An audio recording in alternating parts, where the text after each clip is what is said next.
नमस्कार मेरे यूट्यूब के दोस्तों। आज हम ये जानेंगे कि वेदों के विज्ञान द्वारा हम अपनी माँ के गर्भ में किस प्रकार आते हैं।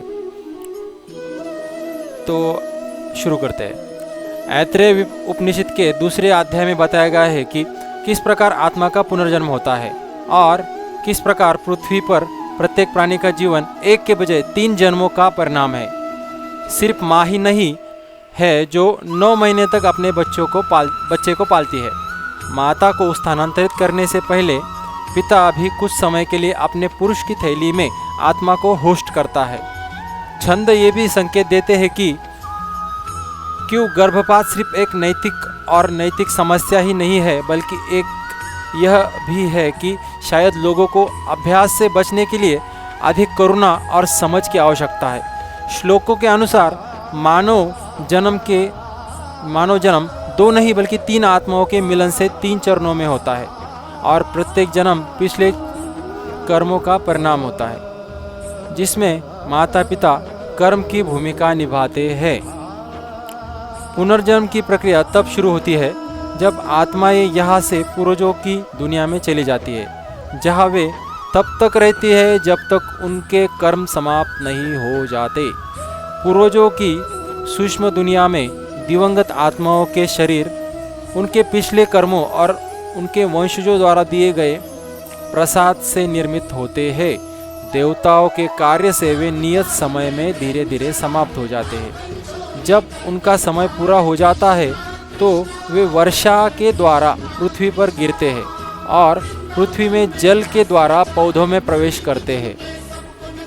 कुछ जानवरों के शरीर में तब प्रवेश करते हैं जब वे पौधे जिनमें वे छिपे होते हैं उन्हें जानवरों द्वारा खा लिया जाता है। जब मनुष्य पौधे और जानवरों का सेवन करते हैं तो वे मानव शरीर में प्रवेश करते हैं। एक आत्मा अपने पिता के शरीर को कैसे पाती है यह नहीं बताया गया है, लेकिन हमें यह मानना होगा कि कर्म इससे सुगम बनाने में महत्वपूर्ण भूमिका निभाता है। एक लोकप्रिय भारतीय कहावत है जिसमें कहा गया है कि जो पहले से निर्धारित है उसे कौन खाना चाहिए, और प्रत्येक खाद्यान्न उस व्यक्ति का नाम रखता है जिससे इससे खाने की उम्मीद की जाती है। यह इस विश्वास पर आधारित है कि भोजन प्राणियों के जन्म और मृत्यु में महत्वपूर्ण भूमिका निभाता है। वैदिक मान्यताओं के अनुसार यह भोजन से है कि प्रत्येक व्यक्ति की आत्मा नश्वर दुनिया में यात्रा शुरू करती है, क्योंकि बच्चे अपने द्वारा खाए गए भोजन के माध्यम से माता पिता के शरीर में अपना रास्ता खोजते हैं। आत्माओं का मुख्य रूप से भोजन के माध्यम से पुनर्जन्म होता है, जो वैदिक धर्मशास्त्र और अनुष्ठान प्रथाओं का केंद्र है। वेद घोषणा करते हैं कि भोजन वास्तव में ब्रह्म का रूप है। प्राणियों के शरीर भोजन से ही बनते हैं। इसके स्थूल शरीर का हिस्सा बन जाते हैं, सूक्ष्म भाग सूक्ष्म शरीर का हिस्सा बन जाते हैं। केवल भोजन के माध्यम से ही ब्रह्म दुनिया और खुद को बनाए रखता है और उनका पालन पोषण करता है। हिंदू धर्म में कोई भी अनुष्ठान पूरा नहीं होता है जिसमें किसी को भोजन नहीं दिया जाता है या किसी के द्वारा स्वीकार नहीं किया जाता है। यह अनुष्ठान का मुख्य उद्देश्य देवताओं, मनुष्यों, पूर्वजों और अन्य प्राणियों का पोषण है। भोजन सभी भौतिक और ऊर्जा का प्रतीक है। एक अनुष्ठान उनके परिवर्तन और स्थानांतरण का साधन है। जीवन के संस्कारों का भी यही हाल है।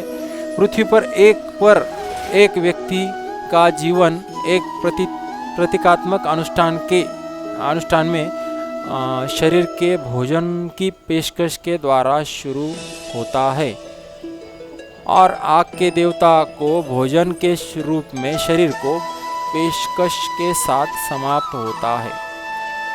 जब पौधे और जानवरों में मौजूद आत्माएं भोजन के माध्यम से नर के शरीर में प्रवेश करती है तो वे नर कोश में अपना रास्ता तलाशती है।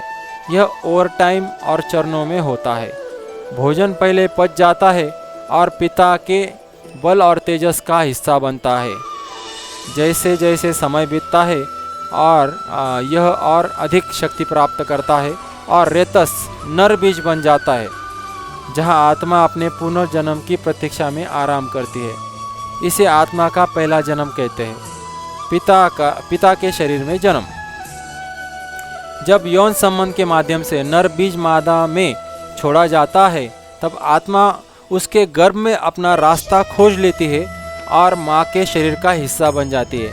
माँ भ्रूण का पोषण करती है जैसे कि वह उसका अपना अंग हो। नियत समय तक आत्मा उसके गर्भ में रहती है। यह आत्मा का दूसरा जन्म है, माँ के शरीर में जन्म। अंत में जब बच्चा गर्भ से बाहर निकलता है तो वह स्वयं अपने शरीर के साथ स्वयं बन जाता है। इसे तीसरा जन्म माना जाता है, अपने ही शरीर में जन्म। इस प्रकार उपनिषद में हम प्राणियों के जन्म की अलग अवधारणा पाते हैं। जन्म की दृश्य भौतिक प्रक्रिया के पीछे एक दिव्य प्रक्रिया छुपी हुई है। 2 नहीं बल्कि 3 आत्माओं के मिलन से गर्भाधान होता है। बच्चे की आत्मा पहले पिता के शरीर में प्रवेश करती है और बाद में माँ के शरीर में प्रवेश करने से पहले इसकी नियति उसके पिछले कर्मों से आकार लेती है, क्योंकि यह उसके कर्म पर निर्भर करता है कि वह अपने माता पिता को ढूंढे और गर्भधान करे। जबकि आधुनिक विज्ञान सुझाव देता है कि गर्भधान तब होता है जब एक अंडा और शुक्राणु कोशिका द्वारा निषेचित होता है। उपनिषद घोषणा करते हैं कि यह बहुत पहले होता है, जब आत्माएं पृथ्वी पर लौटती है और भोजन का हिस्सा बनती है। प्रजनन के वैदिक दृष्टिकोण में किसी आत्मा का जन्म या पुनर्जन्म केवल यौन क्रिया के द्वारा सुगम नहीं होता है। यह केवल साधन है, लेकिन गर्भाधान तब तक नहीं होता जब तक कोई आत्मा इसका हिस्सा बनने को तैयार न हो। इससे हम यह समझ सकते हैं कि क्यों हिंदू धर्म की कानूनी की किताबें गर्भपात पर रोक लगाती है और एक भ्रूण हत्या के विनाश को एक नश्वर पाप के बराबर कहती है, क्योंकि गर्भधारणा से पहले ही आत्माएं पुनर्जन्म की प्रक्रिया का हिस्सा होती है। यहाँ तक कि प्रारंभिक अवस्था में गर्भपात की भी अनुमति नहीं है। कानून की किताबें माता पिता द्वारा व्यभिचारी व्यवहार पर भी रोक लगाती है, क्योंकि यह एक गलत गर्भ में आत्मा का पुनर्जन्म का कारण बन सकता है और उसके भाग्य को प्रभावित कर सकता है। यह प्रक्रिया यह भी बताती है हिंदू धर्म अपने बच्चों के माता पिता के कर्तव्यों के दायित्वों के बारे में क्यों विशेष है। आत्मा का पुनर्जन्म एक खतरनाक प्रक्रिया है। नश्वर शरीर में लौटने वाली प्रत्येक आत्मा को पहले एक पुरुष के शरीर को तलाश करना होता है जो उसके पिता बनने के लिए पर्याप्त रूप से योग्य हो। उसे वहाँ लंबे समय तक रहना पड़ता है, इससे पहले कि वह एक महिला के शरीर तक पहुँचे जो उसकी माँ बनने के लिए पर्याप्त रूप से योग्य हो और उसकी मेजबानी करने के लिए पर्याप्त रूप से फिट हो। और जब तक वह अपने शरीर को विकसित न कर ले, बीच में बहुत कुछ हो सकता है जो आत्मा के जन्म लेने से रोक सकता है। इस बात की कोई गारंटी नहीं है कि पूर्वजों की दुनिया से नीचे आने वाली हर आत्मा को तुरंत एक संगत पिता और माता मिल जाए।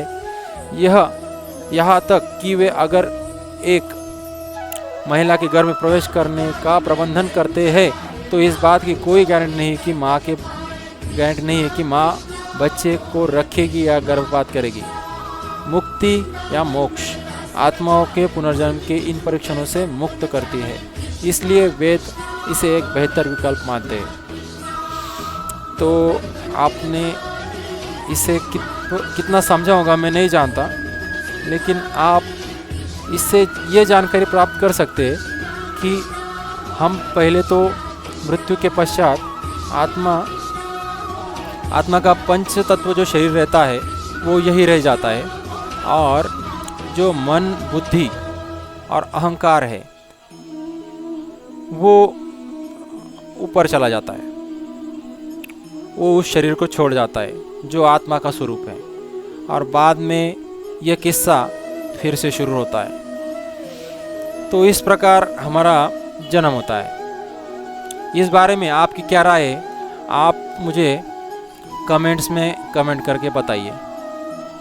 इस बात में अब इसके बाद में हम आत्मा तत्व क्या है इस बारे में जानकारी लेंगे।